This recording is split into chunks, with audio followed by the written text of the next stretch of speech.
কত না ভাগ্যে আমার এই জীবন ধন্য হলো।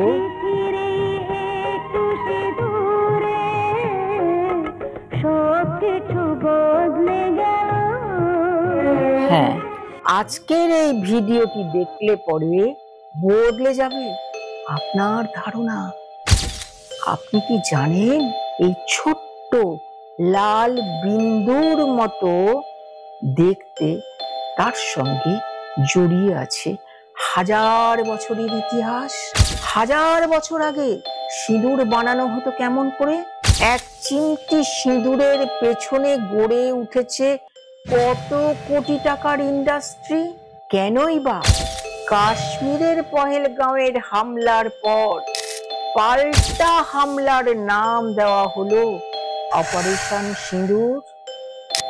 নমস্কার বন্ধুরা, আমি শর্মিষ্ঠা বিশ্বাস। আজ চৌপাশে বাংলায় শোনাবো এক ফোঁটা সিঁদুরের ইতিহাস, বিজ্ঞান, রীতি, আবেগ এবং কোটি টাকার ইন্ডাস্ট্রির অজানা কাহিনী।